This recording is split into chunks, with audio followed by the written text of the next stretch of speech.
Halo Sobat Prima Plastindo. Di channel kita ini, kita sudah sering bahas mengenai plastik dan juga daur ulang. Nah, di video kali ini kita akan bahas 7 fakta yang tidak banyak orang tahu tentang daur ulang dan juga plastik.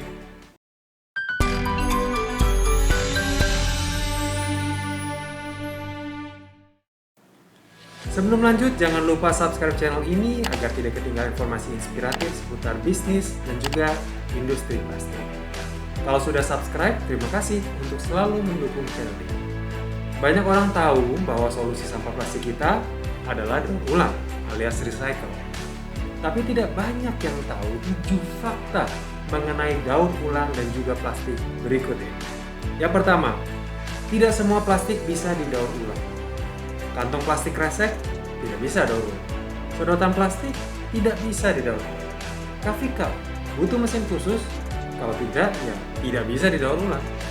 Kok bisa? Bukannya itu semua bahannya plastik-plastik juga? Harusnya bisa dong didaur ulang. Jawabannya ya dan tidak. Ya, karena bahan-bahan plastik tadi memang secara teori bisa didaur ulang, bisa diolah, ada mesin dan juga tekniknya. Tapi tidak akan di-recycle. Kenapa? Karena yang menentukan suatu jenis plastik akan di-recycle atau tidak adalah nilai komersilnya. Kalau tidak ada nilai komersilnya, tidak ada nilai jualnya, ya percuma. Kalaupun di-recycle, tidak akan ada juga yang mau beli karena nilai jualnya terlalu rendah atau memang tidak ada permintaan pasar sama sekali. Ujung-ujungnya plastik-plastik ini akan berujung di TPA, menumpuk, menunggu untuk dijadikan landfill atau mungkin juga diinsenerasi.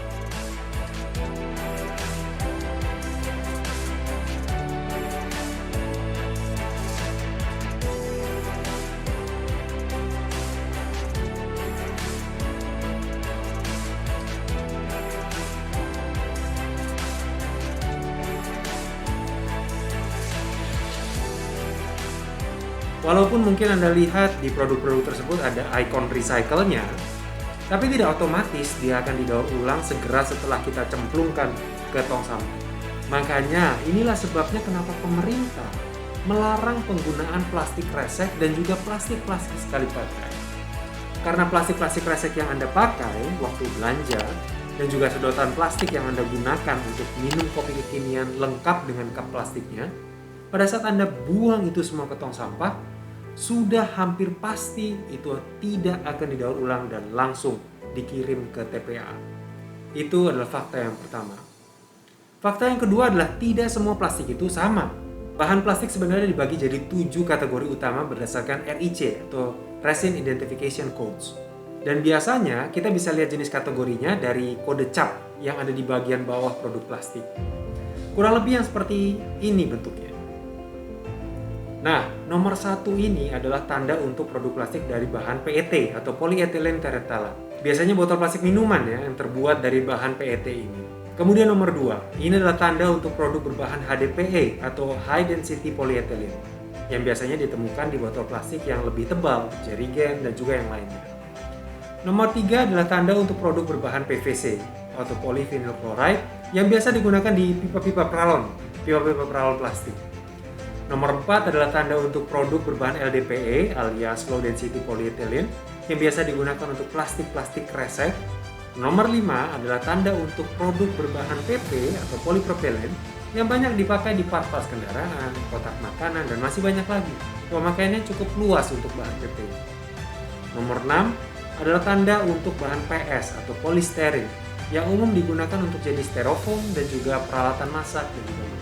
Terakhir, nomor 7 adalah tanda untuk plastik-plastik lain di luar plastik yang sudah disebutkan di atas, contohnya seperti akrilik, nilon, polikarbonat, juga PLA.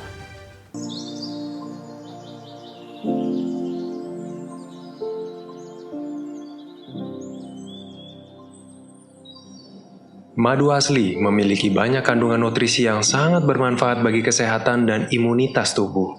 Prima Plastindo bersama Madu Hutan Jambi mengadakan program hidup sehat mengajak sahabat dan rekan-rekan lainnya untuk mengkonsumsi madu lebah liar asli. Untuk mengikuti program hidup sehat ini dan cara memperoleh madu lebah liar asli, silakan cek di kontak bisnis atau Instagram Prima Plastindo.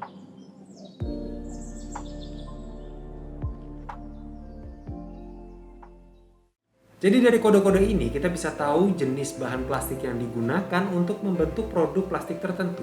Yang menarik, dari bentuk ikonnya kita bisa lihat ada logo recycle-nya untuk semua kategori bahan plastik. Yang berarti bahwa memang semua bahan plastik tersebut bisa didaur ulang. Tapi apakah benar-benar didaur ulang atau tidak? Yaitu tergantung faktor-faktor yang dibahas di poin pertama. Selain itu penting juga untuk tahu jenis-jenis plastik ini karena tidak semua bahan plastik aman digunakan untuk bahan makanan dan minuman, seperti PVC contohnya. Jadi selain bahan tersebut, apakah berarti aman kita pakai di bahan makanan minuman, bahan-bahan plastik tadi? Tidak juga sebenarnya. Karena bisa jadi ada bahan BPA yang tercampur di dalam produk-produk tersebut yang bisa membahayakan kesehatan kita dalam jangka panjang. Di video sebelumnya kita sudah bahas soal bahan BPA ini, apa bahayanya untuk orang dewasa dan juga anak-anak. Makanya banyak perusahaan yang mulai membuat produk-produk yang BPA free. Padahal kebanyakan dari kita menggunakan bahan plastik sekali pakai karena alasan kebersihan dan kesehatan. Untuk minuman contohnya, kita pakai sedotan plastik sekali pakai yang dibungkus plastik juga supaya higienis. Saat makan, kita juga menggunakan sendok garpu plastik, termasuk sumpit plastik juga, untuk alasan yang sama. Jadi kalau tidak hati-hati, tidak cermat melihat jenis plastik apa yang digunakan pada bahan makanan kita, bukannya higienis, bukannya sehat, malah rusak badan. Ketiga, coffee cup tidak benar-benar bisa didaur ulang. Biasanya kita dikasih atau bikin kopinya di paper cup.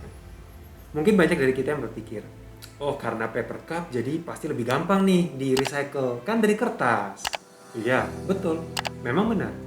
Memang sebagian besar terbuat dari kertas. Kertasnya bisa didaur ulang. Tapi mungkin tidak banyak yang tahu kalau di bagian dalamnya dari paper cup itu ada lapisan tipis plastik PP yang membuat cairan tidak bocor dan merembes keluar. Sekaligus juga untuk menjaga suhunya tetap panas untuk jangka waktu yang lebih lama. Nah, karena terbuat dari bahan material kertas dan plastik, paper cup seperti ini tidak bisa langsung di-recycle. Harus dipisahkan dulu materialnya, kertasnya dan plastiknya dipisahkan, baru bisa di-recycle. Sayangnya butuh mesin khusus untuk melakukannya, dan tidak mungkin menggunakan tangan secara manual memisahkan kedua material tersebut.